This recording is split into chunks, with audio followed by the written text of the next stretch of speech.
Hello, I'm Joel Christensen from Brandeis University, and this is Jim. Want to introduce yourself, Jim? I'm Jim. Jim Martin, also from Brandeis University, master's student here. So I want to introduce you to some of our crew who are helping out, and right now they're on the Slack. We have over here the Grandmaster Slack and the Mistress of Time, Aaron, Katie, who needs no nickname, Hunter, the Mark Antony Bruno, and Kyle, who's in love with Augustus. I'm assuming that this is broadcasting correctly and that our friends on Slack will be confirming that. Tonight we have 4 things that we want to talk about at the beginning of the Odyssey and issues of blame, attribution, and leadership in Homer's epic poem. When we teach this class, usually the way that we start is by asking what people already know about the Odyssey. So for those of you who are following and can write something on Slack or ask us a question, tell us what you know about the Odyssey.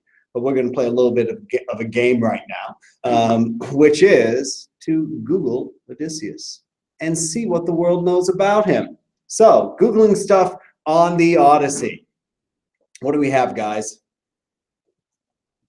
All right, we have that he is the husband of Penelope, father of Telemachus, son of Laertes, and Anticlea. Okay, Anticlea, great name. Kyle? He's a legendary Greek king of Ithaca and a hero of Homer's epic poem, The Odyssey. He also plays a key role in the Iliad and other works in the same epic cycle. Okay. Hector. Hunter. Should be Hector. Odysseus had to save his men from becoming pigs on Circe's island when he decided to commit acts with Circe for an entire year. Commit act. To save his men. To save his men from being pigs. Yes. Okay, or so pork rinds. Scrappled. Yes. He did not want his men scrappled. There's nothing wrong with a good scrapple. Are you sure? Unless it's made up of people. Scrapple's made of people. Katie. He's fashionably late according to his Twitter. Oh, according to his, he has a Twitter account. He has Twitter. What else does he say on Twitter? The last tweet was Homer for the millennials. I have no idea what that means. Homer for the millennials. I thought that was just Homer Simpson, but maybe a little too old. All right, what's the hashtag for Odysseus on Twitter? I'll put it on the comments section. Awesome. And Aaron, what did you find? I have a really terrible joke. Okay, what's your terrible joke? Who does Polyphemus hate more than Odysseus? Who does Polyphemus hate more than Odysseus? Nobody. Nobody! Yeah, that's pretty terrible. Did you guys find out anything else, or was that everything you got from Googling Odysseus? Well, That's part of it. Utis, he's also really smart with his metis. That's what something I came up Okay. on. He's smart with his metis. Mhm. Oh, I'm so disappointed by the powers of the internet on this one. So the reason it's worth asking this question is that in the ancient world, Odysseus wasn't just a guy in Homer's epic.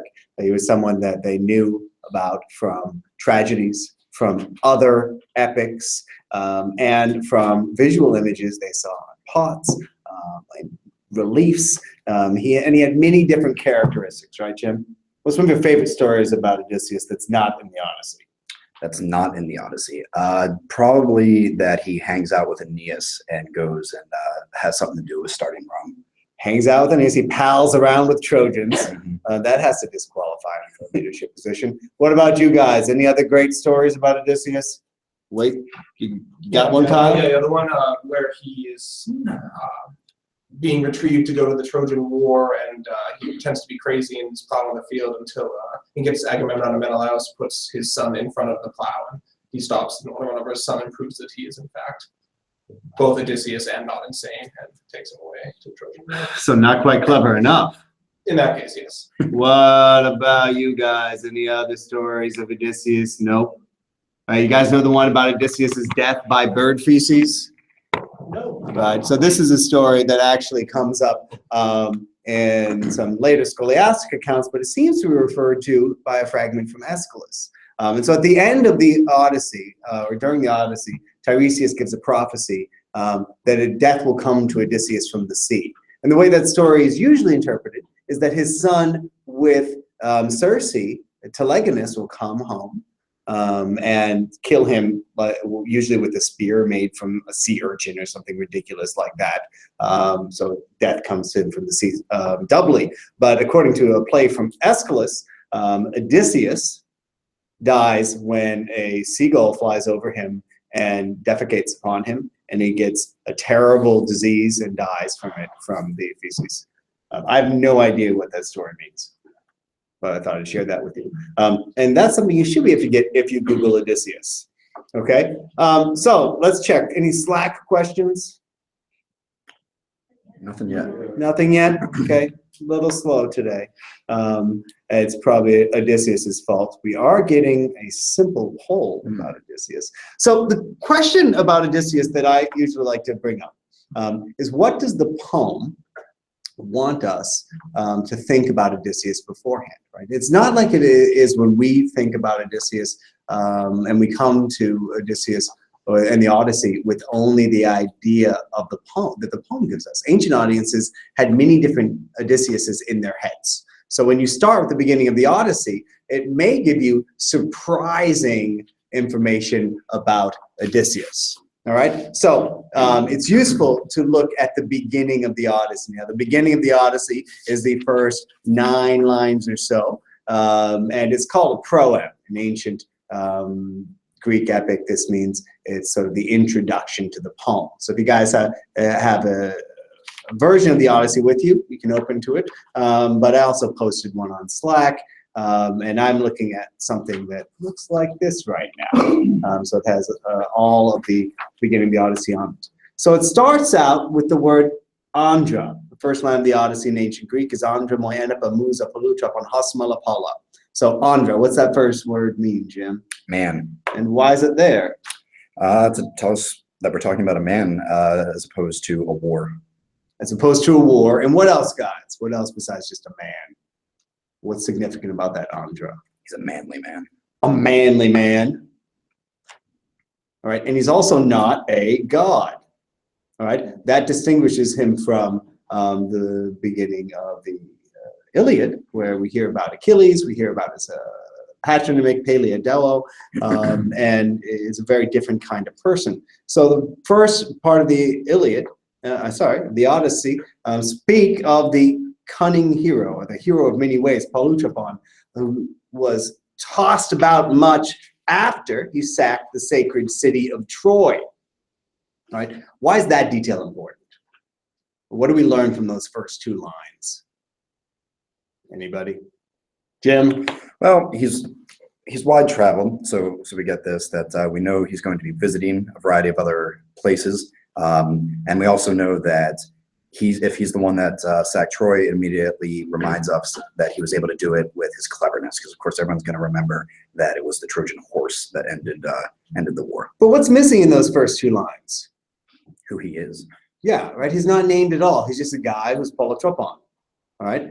He saw in the next line, Polundon Eden and Aston Kaina and Egnon. He saw the cities of many men, and then following, he suffered many griefs on the sea through his heart, as he tried to save, or striving for, his life and the homecoming of his companions. Right? So all that stuff that you guys mentioned at the beginning that you find out about Odysseus, right? He has a wife named Penelope, he's clever, he suffered, he came home, he went to Troy. The interesting thing that's added here is that he tried to get the homecoming of his companions. Okay. Yeah. I think Hunter. that saying that he suffered at sea right at the beginning is somewhat ironic, since it was his own fault that happened, because Poseidon only became angry at him because of what he said to the Cyclops after leaving and like taunting him. Yeah, right. So the sea's there, right? It's funny, not funny, haha, but it's strange how it happens. But the thing that's emphasized the most by the 5th line of the poem is that he was trying to save his life and the homecoming of his companions. And it's the next part that I think is really important for learning how to read the Odyssey and understanding its emphasis. And that's that he was not able to save his companions even though he wanted to. So Odysseus is marked out at the beginning as a failure. right? And as we've talked about in our classes here on leadership, that is sort of an interesting way to frame leadership from the beginning, because we usually see leadership from a teleological perspective, right? Are they successful or not? Is there a lot of winning? Are we getting sick of winning yet? With Odysseus, there's just pain. Why are you laughing? Because there is just pain. There's just pain, right? Lots of it, many pains, all right? So why couldn't he save them? Because they perished because of their own stupidness, their own atastalia, right? Which means recklessness, foolishness in ancient Greek. And how did they fail according to the beginning? Fools, they ate up the cattle of Hyperion, the sun, and he took away their homecoming day. Now, again, there are crucial aspects of the Odyssey that do not come up in the introduction. There's nothing about Poseidon being angry at him, right? There's nothing about Athena. There's nothing about Penelope, Telemachus. They don't even name Odysseus. What they focus on at the beginning of the Odyssey is this. Odysseus suffered. He came home from Troy. He tried really hard to save his life and the life of his companions, but he failed, and it was their fault. Yeah. I think it makes Odysseus look even like a worse leader, because right in the beginning he's like putting blame onto his soldiers and like not taking any. Well, the narrators, but you're right. I mean, from the beginning, it's interesting, right? There's this contrast. He wants to save them, but he can't. It'd be interesting to say that it's not just confusing to us, but whenever the Greek audience would have been receiving this poem, they're also thinking of the snippets that they know, where when we think of Odysseus, we think of the Cyclops, we think of Circe.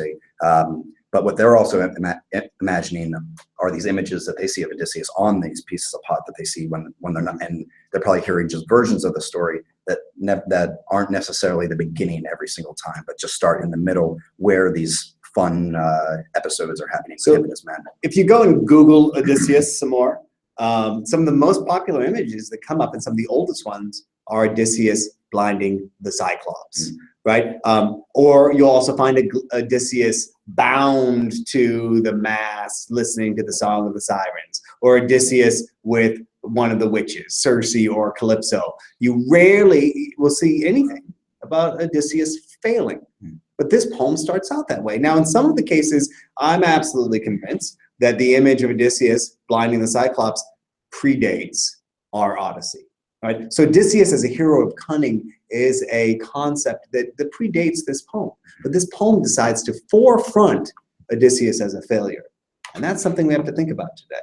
In order to do that, I think we need some reminders of some of the political themes that are set at play in the epic tradition. So we have some articles that our wonderful graduate students here are going to talk to us about. Hunter's going to talk a little bit about Iliad and politics. Aaron is going to then talk about Odysseus in America after Kyle and Katie have tag teamed on politics in the Odyssey. All right, they're just going to give us brief snippets of articles or abstracts of articles that that they've read, and they'll give you the references to them on Slack, or maybe I'll post them for you while they're talking. All right. So before we get there, though, let's check in on Slack. Are there any questions to attend to? Grandmaster Slack? I have one here about, Yes. So the Greeks were travelers. Does Odysseus' wife traveling make him more respectable and capable in the eyes of the Greek audience? Okay. What do you guys think? Is he more respectable because of his traveling?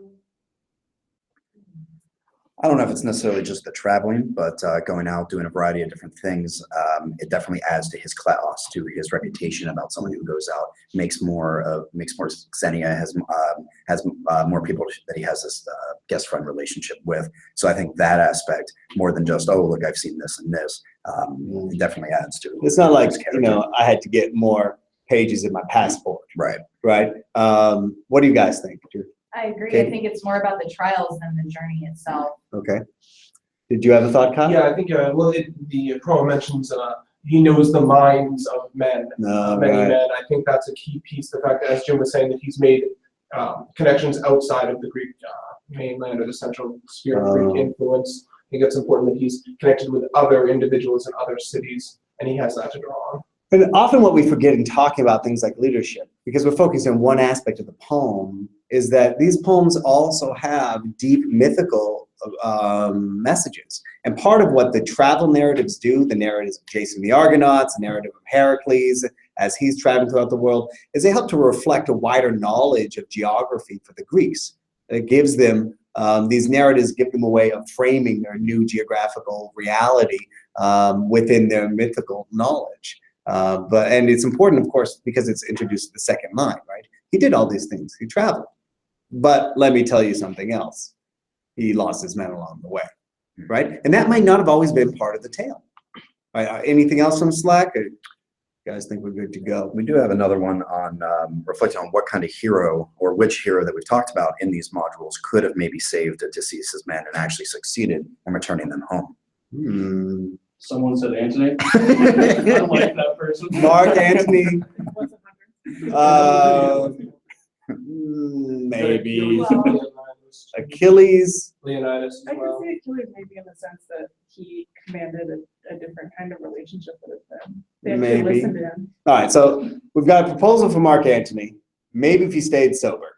Okay. And one Achilles, he doesn't get to go home. Maybe Achilles' son. Ptolemy would take him home, but I guess I can't just introduce heroes in who I haven't talked about. Right. Leonidas, he just stands and dies. He's not going everyone got home. killed under He Leonidas. said I'm not his so men sure. were- Oh, he did send some men home. You're right. So he'd be like the opposite of the Laestrygones situation. Yeah, exactly. Yeah. Well, okay. We have a comment here. Trajan? Trajan. Maybe. Oh, yeah. Is Trajan a hero? Well, it says leader. A leader. Yeah. Oh, I got hero in my head. That's an interesting question. What kind of leader would you have to be to succeed where Odysseus failed? I think that's a question of the course, don't I think we have to, I mean, honestly, to answer that, in general, you need to figure out, really define first what good leadership is, and I don't think we're quite So there yet. this is a bit of an aside, but I Yeah, think yeah. you guys will enjoy this. Years ago, when Norman and I were young, the show G.I. Joe, An American Hero, had an entire subplot where the leaders of Cobra went around and took like the dead attributes of famous leaders. Like they got some Napoleon, they got some, I don't know who else they got, but I remember them going around collecting attributes of other leaders to make a new master commander. It did not turn out well. But that we're sort of doing the opposite of that then. We're trying to Frankenstein together a good leader for investigations. Hopefully it will turn out better. Just to flatter Hunter over here, I actually agree that there is something to be said about Mark Antony. One of his skills, and also where Odysseus fails, is your ability to persuade your men. Odysseus warned his men about not eating the cattle of the sun, but ultimately he didn't persuade them into not wanting to do this. And this is something that time and again, Mark Antony was pretty successful at getting his men to do what they wanted, what he wanted, even if it's a dangerous situation. Yeah, to go off of that, Jim, I also think Antony as well, because a lot of the times Odysseus' men die is when they're going to raid or going to get more goods. And Antony was known for being someone who would sit with his men and eat bugs and stuff and bark to survive, roughing it, whereas Odysseus never roughed it for his troops. I don't know if he's necessarily always considered somebody living a simple lifestyle, but Oh, when he had to, he did. that's true. Bugs and bark. All right, so we're going to turn to some presentations now. We'll start to Hunter. Okay, so let's get the old camera on Hunter. So this article went into explaining the political institutions and things like that in the Iliad. And one of the things it said was that the pre-Homeric versions of the epic depicted the Trojans negatively and as villains. But in Homer's later version, he depicted the Trojans sympathetically and in a tragic light. And he uses sympathy to bring us into the city to show us the actual people like Hector and Priam, how they interact with their family and things like that. And then he goes on to talk about how Troy is a city that's ruled by an oligarchy or a council of elders, because that allows us to view them sympathetically, since it's Paris who's bringing the city's hamartia into effect, because he's bribing the council members not to send Helen back. So by using Paris as the villain and not having Priam be an absolute monarch allows Priam to still represent the best qualities of Troy, like kindness and love and things like that. So that Priam isn't an absolute monarch allows them to still be sympathetic towards the Trojans. And then another thing they talk about is that all the members of the Achaean Council in the Iliad were all basileus who had absolute authority over their own contingents and their own men, but that they were of a lesser status when compared to Agamemnon, because he was the supreme leader, because he had the most troops and the most ships, and it was to him that they had made their oath that they would go and bring Helen back and defeat Troy. And then the other thing with that is that although Agamemnon has authority over the councilmen in the council, he's not a great king, because he can't control the individual contingents of his lesser commanders, which is represented by how the Myrmidons don't fight in the battles when Achilles tells them not to. Because if he had supreme authority, Agamemnon would have been able to tell the soldiers that they have to fight even if Achilles isn't going to.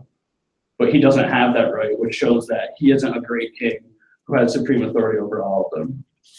And then the last point I was going to make was that they say that the historical strata that's represented by Homer are the Mycenaean Greek period of 8th century Greece, because he depicts the institutions and modes of thought from these periods. But he also represents a fictional society such as that of the Cyclops. And yeah, that's what I had for that. Right.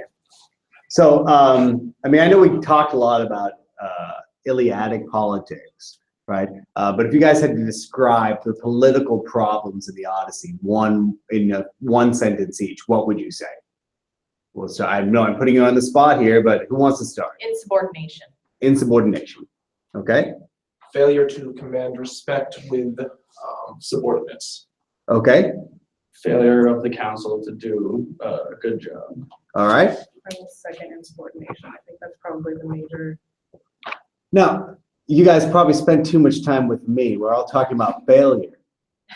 What if we thought about it a different way? I want you to think about this, okay? The beginning of the Iliad, they get in this argument, Achilles draws his sword. What happens then? Athena comes in. All right, and stops. Don't do that. Right, and why doesn't he do it? What's her argument? A good leader will use words. Okay, That's what I wrote. that's one. What else, guys? What do you remember Athena saying? So yeah, one, use words to fight with him, right? What's the advantage of using words? There's a promise.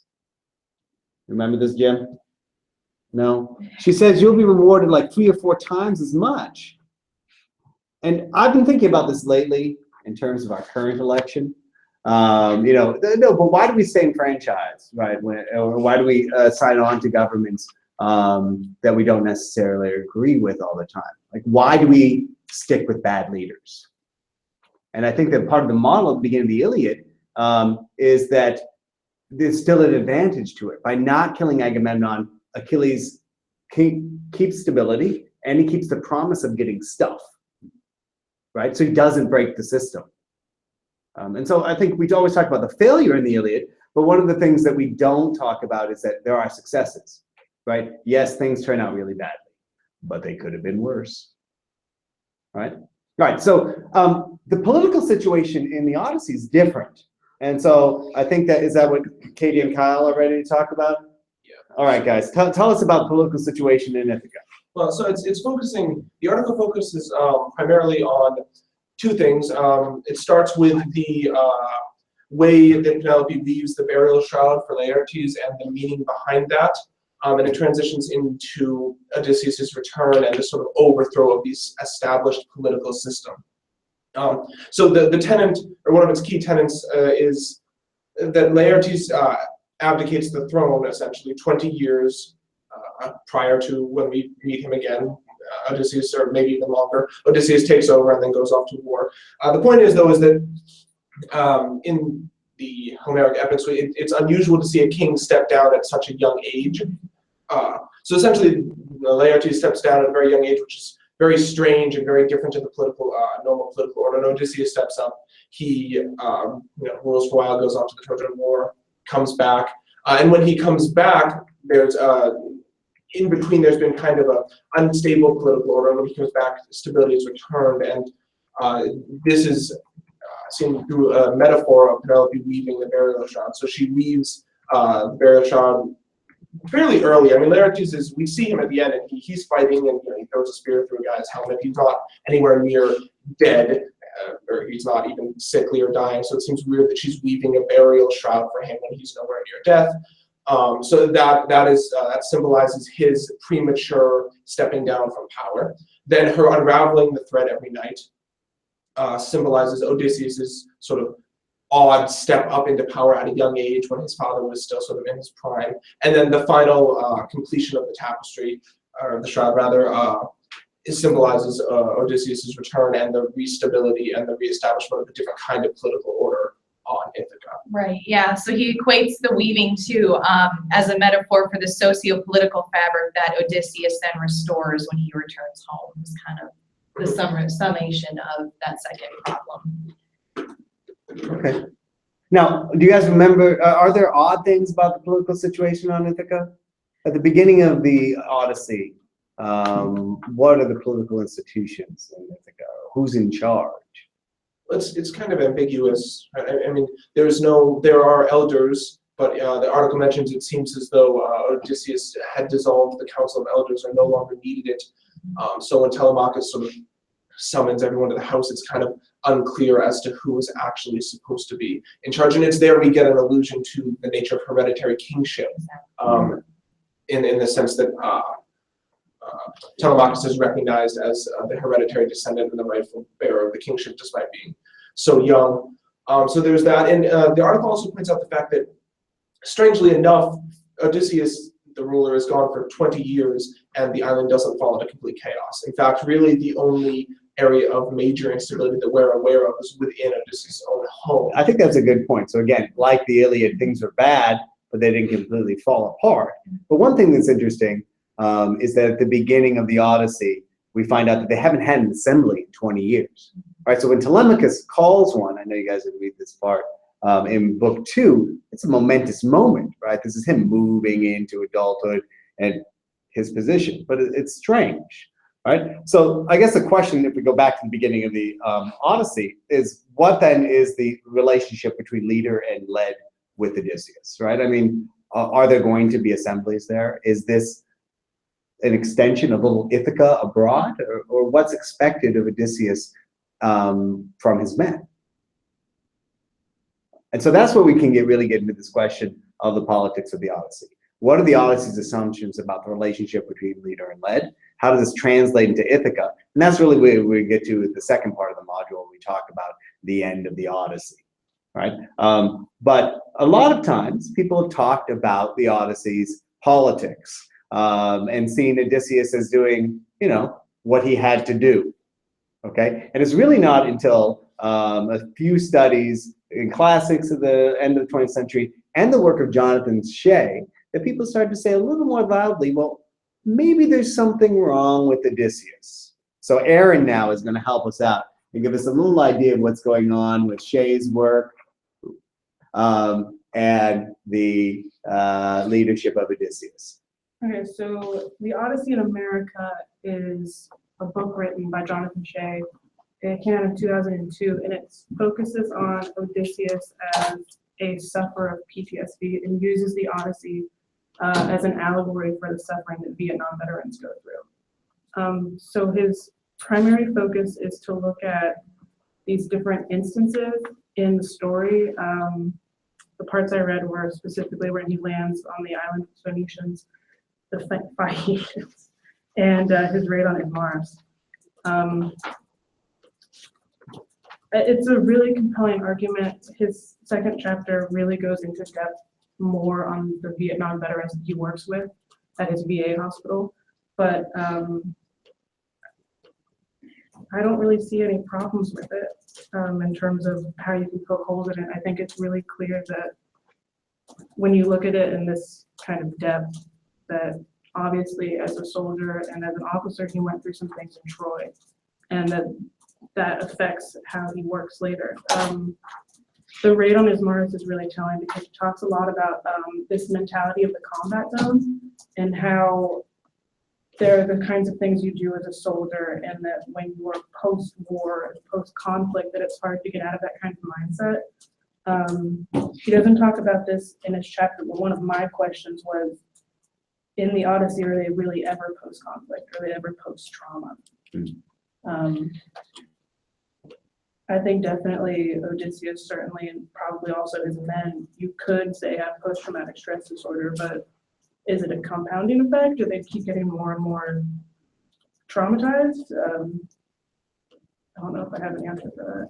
More and more trauma, right? Well, because it's just one thing after another until they die. Well, so it's an interesting thing. There's this book that I've been reading about isolation for solitary confinement for prisoners.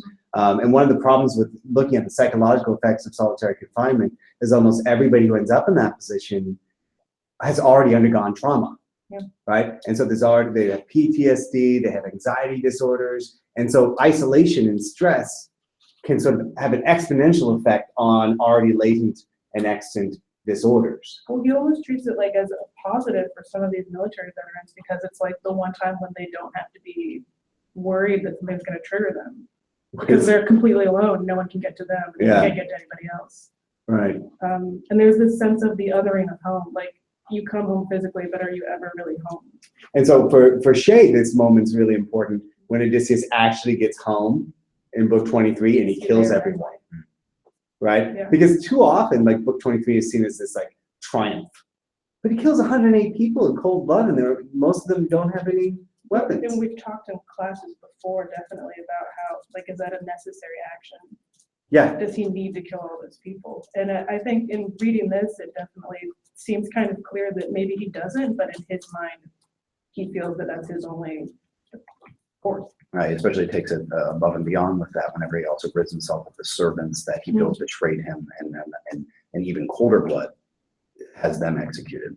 This also does a great job of explaining what happens in book 9 with the raid of Ismaros, which you were talking about, where a lot of people might be confused on you're heading home, you just sacked Troy, you have a bunch of stuff. Why are you stopping and putting yourself at risk here? But does he have any other choice? Does he know any other behavior other than stopping, raiding, getting more things, and increasing his renown amongst his men? So he sets up these soldiering kind of traits, the things you learn to be a good soldier, as also being specifically useful in acts of criminal acts.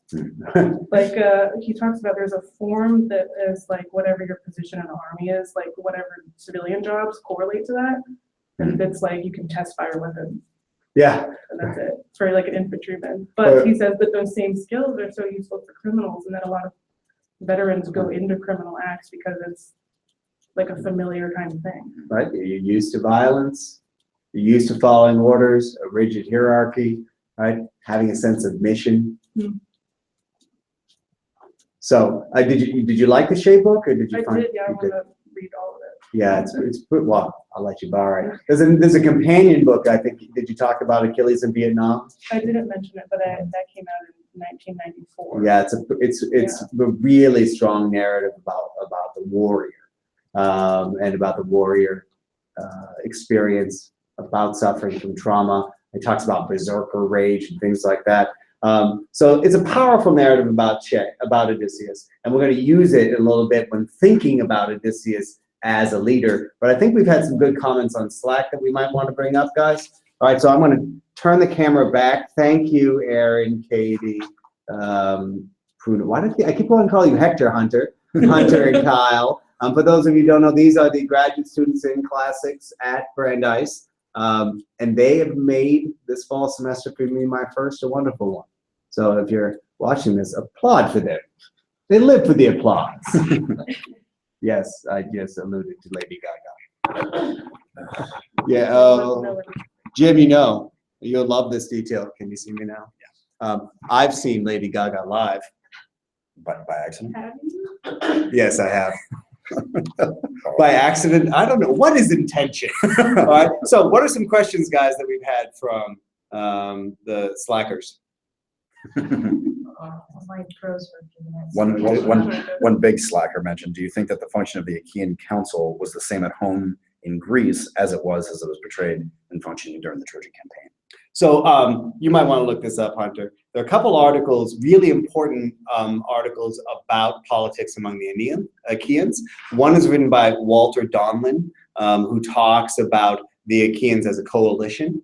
And the later author who works off of this stuff is a guy named Dean Hammer. He's written something, a book called The Iliad is Politics, and a couple articles. So Donlan sees it as a coalition, something like a coalition of the willing, right? Like in Afghanistan, we have a bunch of different national entities barely knit together, right? But my friend Elton Barker, who wrote a book called Institutionalizing Dissent, sees this coalition as sort of a thought process for what it's like to take a bunch of small, important aristocrats and have them work together. Right? So the political organization, the Iliad, becomes something of a fantasy where the Greeks try to work out how they govern themselves in complex systems. We have a bunch of, petty chieftains coming together in a larger political order. So as I put on Slack, a lot of people think that the political institutions you get in the Iliad roughly echo the common institutions shared in the Greek city-states, a small aristocratic council, and then a larger, more democratic assembly.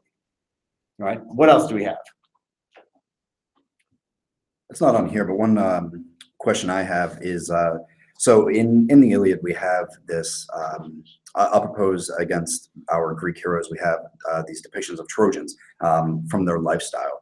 If we want to understand this in a historic reality, there's the people who were where we conceive of Troy now, they probably weren't speaking Greek necessarily, but in the story, they're speaking Greek just like the same as the Achaeans.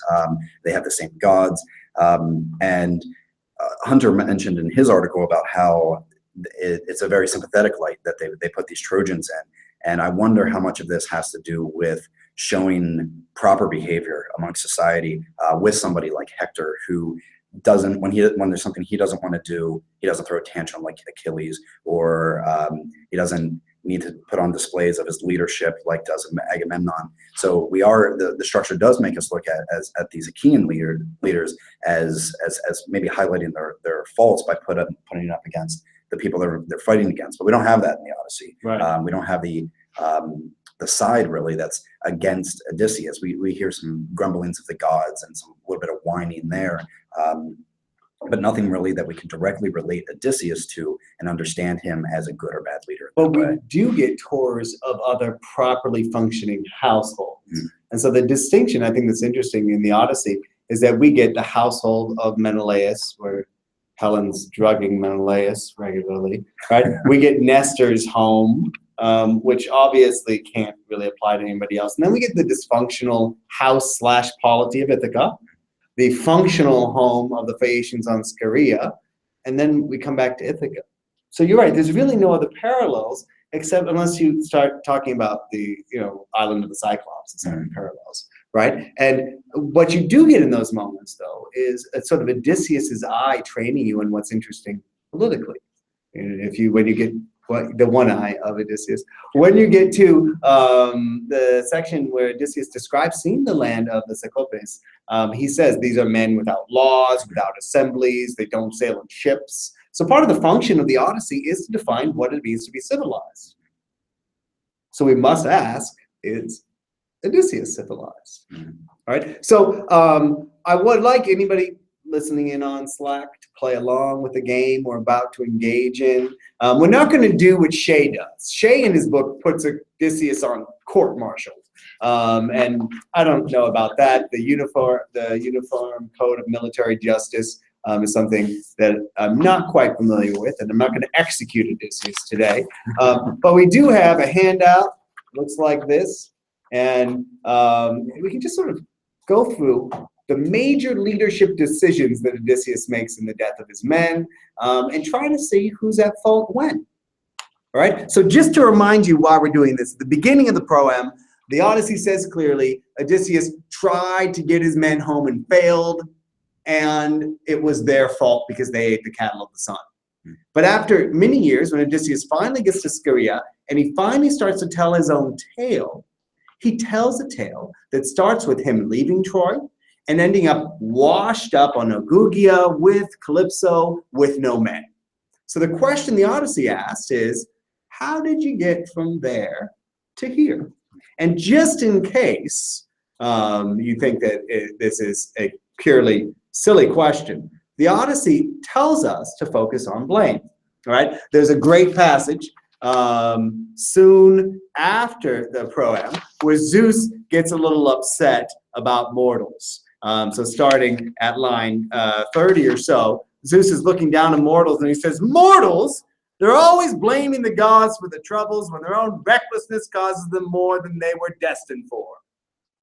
Okay, so from the beginning of the Odyssey, we're asked to think about how man makes his fate worse than it had to be. And I think when we get to Odysseus, we have to ask that question as well. All right, so the homecoming tale of Odysseus, the tale he tells himself, is often called the apologue or the apologia. It's the defense speech from the perspective of classical Greek.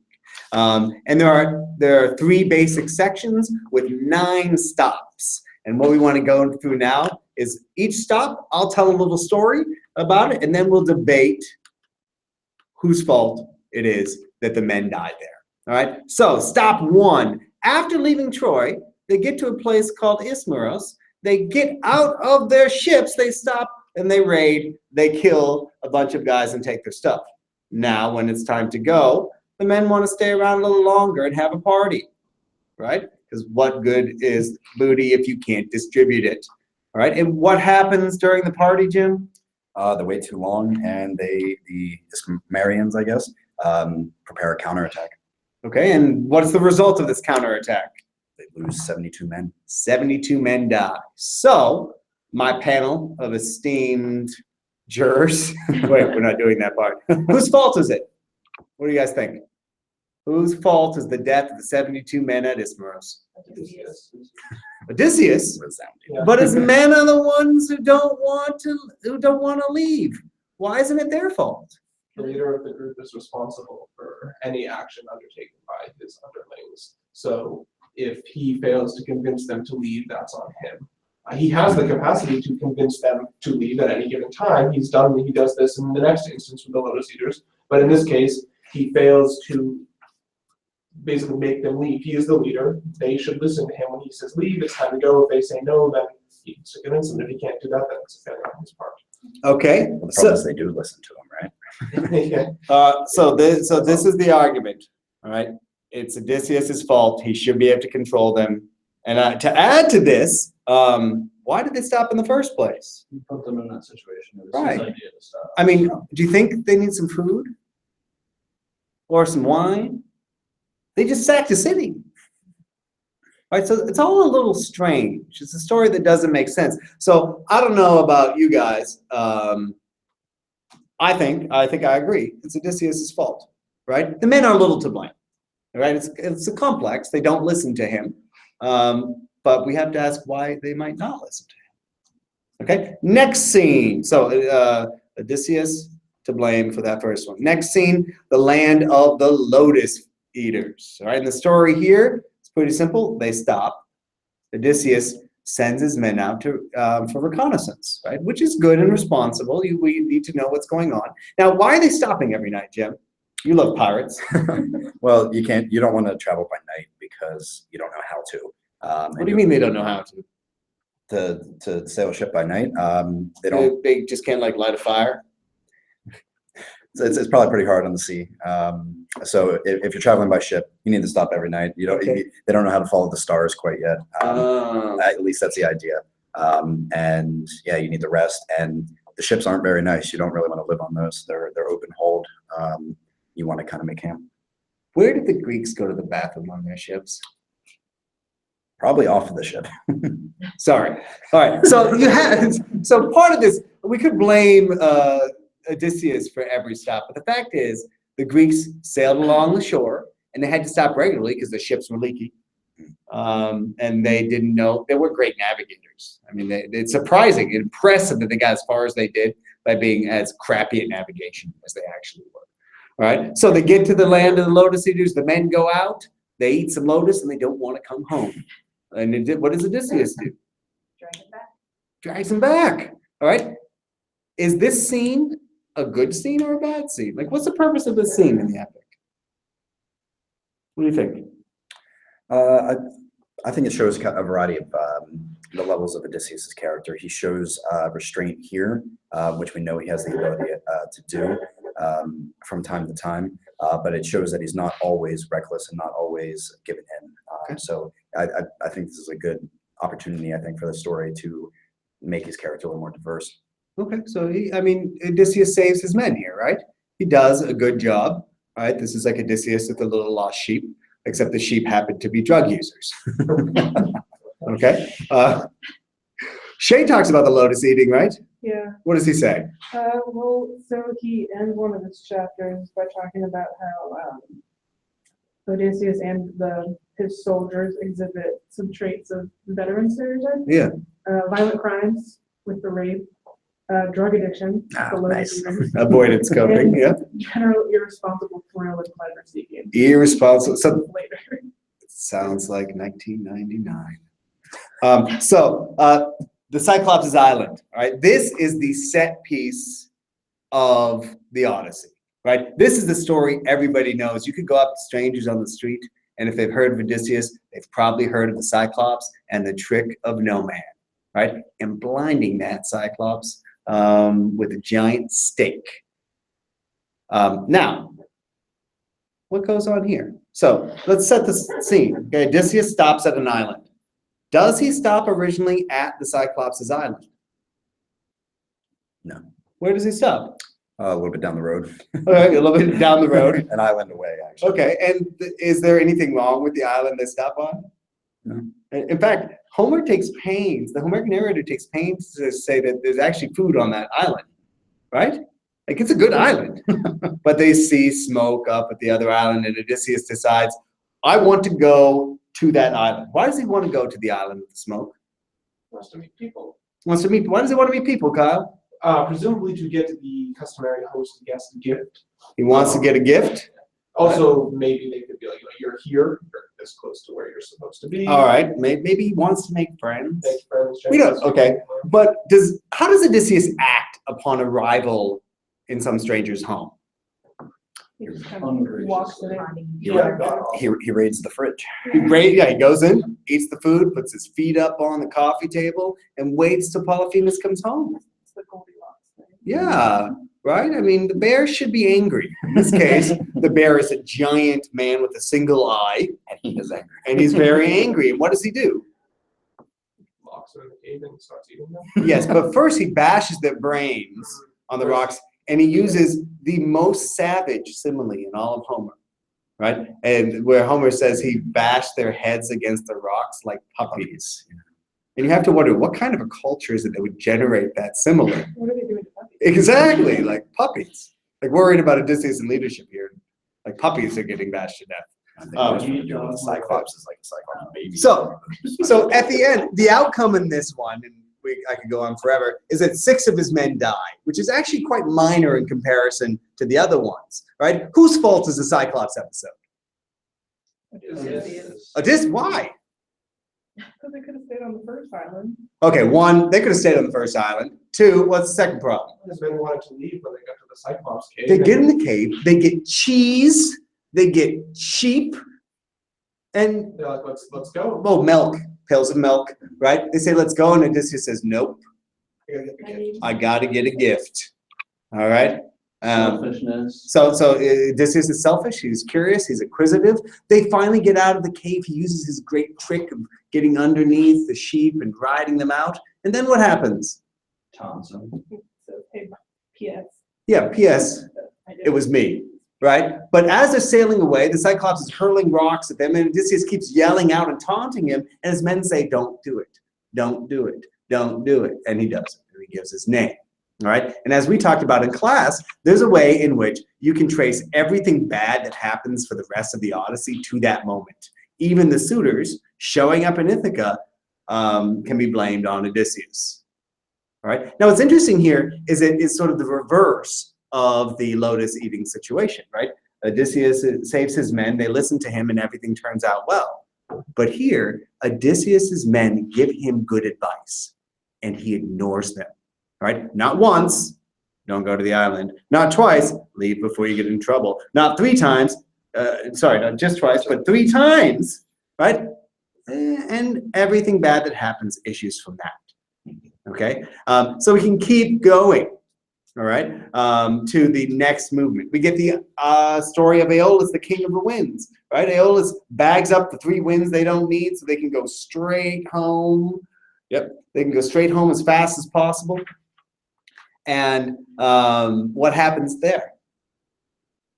The men let the winds out of the bag. Why do they let the winds out of the bag? Because they think it's treasure. They think Odysseus is hiding treasure from them, and They don't trust him. They don't trust their leader. What would have a good leader done in that situation? Told them what was in the bag. Okay, Especially if it's something dangerous. so how does Odysseus present this scene? This is one of those times where he blames it on someone. Whose fault is this? it's the men. He says it's the men. Yeah. He basically says, you know, I fell asleep, and those greedy devils, they opened that bag and let the winds out. Yeah, so he blames it on his men, but do you think his audience buys that? That's something to think about, right? Because we're looking at this and saying, you don't think they do? No, they don't, because look at the efforts he takes. I mean, there's a lot of hubris in there. His claim is that they were so jealous of my awesomeness that they couldn't stand themselves, basically. So, I mean, that's going a lot further than he has in any other. I think at that point, even he himself is not convinced that this is not all his fault. And what is he doing while they look at it? He's sleeping. Is there another moment when he falls asleep? Yeah, Hyperion son. He does. Okay, so just remember, Odysseus falling asleep, okay? Let's hope that the people in charge of us do not fall asleep on the job, right? It can be a little frightening. All right, the Lystragonians is one of the most troubling ones, and actually it was Shay who really made me think about this, because Odysseus comes up to an inlet into the land, and he suspects that there might be something wrong upriver, so he stops outside in a protected position, and he sends 11 ships in to investigate of his 12 ships. What happens to the 11 ships, Jim? They're gone. They're all gone. They're all destroyed. Is there anything strategically problematic about this decision, guys? When you're scouting, you don't normally send 90+% of your force. It's a little strange, right? Especially for a man who's Polomatus, right? His strategery is lacking just a little bit. Okay, so all his men die. Whose fault is the Lystragonians? Definitely Odysseus. I mean, I think it shows cowardice too, that he sends his whole force to Right. go in there except for himself. He doesn't ever scout first. Think about that. Now, of course, might be good generalship. Generals don't go out and scout. He does scout with the Cyclops cave. Oh yeah, he does take a lead force there. That is a good point. I think he thinks he has something to gain though, because he saw the smoke. Yeah, So there is a something to difference. gain. He doesn't know what's there. Now- versus- So 11 ships are lost there. The bulk of his men are gone. He has 1 ship left, and they get to Circe. All right. Now, Circe, nobody dies, but something interesting happens. What happens in Circe's island? He stays there for a year. Yeah. Well, first is kind of like you're right. But first is kind of like the Lotus Eaters, right? Men go forward. Instead of getting addicted to drugs, they get turned into pigs. Okay. And then Odysseus rescues them. How does he rescue them? By sleeping with Circe. He sleeps with Circe for a whole year. And what's interesting there is Odysseus saves him. But at the end, if you guys read the passage, it says that Odysseus almost forgot his homecoming. And the men called to him and they said, "Don't you want to go home?" Okay, so this is a moment that's important because it shows that Odysseus, just as with the Cyclops episode and elsewhere, does not have his men's, it does not put the interest of his men first. Okay, now another interesting moment is with the scene of the sirens. What happens in the scene of the sirens? Well, Odysseus is Circe warns him about the sirens, and he's traveling along, and basically he puts wax in all his men's ears so that they can't hear. And then Circe said, if you want to listen, just for curiosity, you don't have to have the wax, but make sure you're tied really tight. So ties him to the mast. He goes by, listens to the sirens. He screams and hollers for them to let him go, and they don't. Okay. Now, obviously, the scene of the sirens is there for poetic reasons in the Odyssey, for the power of poetry. But what does it tell us about Odysseus's leadership? It sets him apart from his men, definitely. Okay, so he does set himself apart from his men. He's allowed to hear, like, Yeah, he thinks he's got a special bag of winds. He gets to sleep with Circe for a year. He gets to listen to the song, but his men obey him. Right? So before we've wondered, do they obey him? Do they trust him? At this moment, even though they've lost 11/12 of their companions or more, they listen to him. And I think this moment is an important setup to what happens next. All right, after the sirens, they go to Scylla and Charybdis. Scylla is a six-headed dragon who drops down and plucks up men and eats them. Charybdis is a whirlpool that will suck everybody down. So Odysseus has a choice between Scylla and Charybdis. Will he lose his entire ship? Or will he sail close to Scylla and lose 6 men? What does Odysseus decide? 6 men. 6 men. Is this a bad decision? No, right? I mean, this is kind of decision leaders have to make all the time. Unfortunately, he has to sacrifice some to save the whole. But the scene shows something a little odd, right? Circe says specifically, don't try to fight Scylla. As they're coming up to Scylla, Odysseus puts his weapons on and stands up as if he's going to fight her. Why does he do that?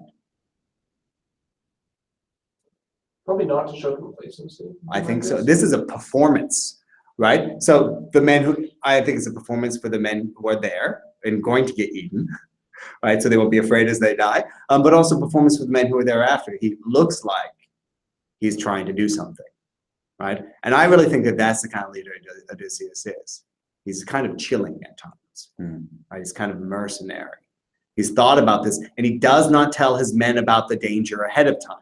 Right? So Odysseus has an ability to give his men the right information when he needs to, and to withhold information when he should. But when he gets to the island of Helios, that's where I think things fall apart. All right? So Scylla and Charybdis, Odysseus saves his men. That one can probably go in his favor. The last moment is the island of Helios. Okay? And this is the moment from the beginning of the poem that the narrator says is the fault of the men. But when you get to the island, Odysseus never says why they should not eat the cattle of the sun. He says, do not eat them. But he does not say you shouldn't eat them because this will happen. They're there for a month. They eat a bunch of fish. Eurylochus, is it Eurylochus? That's you. Yeah. Eurylochus decides, well, we need to eat the cattle. We'll kill them and sacrifice them to the gods, and maybe things will be okay. And where is Odysseus when this is happening? Sleeping. Sleeping. He falls asleep. Well, what's he trying to do when he falls asleep? He does have to pray, right? Or to perform sacrifice. Doesn't he go hunting? Is it hunting? And bring home a beautiful stag? Oh, right? But he's apart from his men, which in a period of deprivation might be a bad idea. So he goes out, he comes back, the men have eaten the cows, and he doesn't join them, and that's why they all end up dying. So, island of Helios, which is usually blamed for the death of all his men, and which is given in the proem as the reason that Odysseus' men failed. Whose fault is it? What do you guys think? I think if we're gonna blame the bag of winds on Odysseus, we also have to blame the island of Helios on him too. Okay, so 1 against Odysseus for the island of Helios. I agree. It's the same idea in that 2. The buck stops at Odysseus, so to speak. Okay, the buck stops at Odysseus. I like that, especially since he was hunting. And it brings in the lotus eaters too. We've seen that he can control his men, especially when they are addicted to something. And he also knows when to give his men the right information, right, or withhold information, although he's messed up before. Hunter and Katie, what do you guys think? I think it's his fault too, especially with how he left his men to go hunting. Like, you already lost 90% of your force, and you're just going to let them be alone. You don't know what they're going to do. You can't always control their actions anyways. It just doesn't. I wouldn't have left my men alone. So, all right. So I think there's an argument all the way through that Odysseus is to blame for almost every moment. He shows some good leadership skills, but he doesn't show exemplary skills in every scene. And so when we move on from the end of the apology, from this moment where he tells his own story, to the end of the poem where he kills all his men in book 23, and then there are problems in book 24, we have to think about this. What kind of a leader was Odysseus? What kind of man was Odysseus? What could he have done differently? Because Odysseus himself asked us to do so. So we're about done for our time here. I hope we've made a case that Odysseus is just a terrible leader. But the question of the Odyssey is, can he be rehabilitated? what has gone wrong with Odysseus and what can go right in Ithaca. So when you move on to book 24 and book 23, think about that. So we're going to say farewell from Brandeis, and we'll say bye to Jim Martin, Bye-bye. to our friends Kyle, Hunter, Katie, and the mistress of time, master of Slack, Aaron. All right. It's been fun, everybody. Have a great night. And how do you stop this?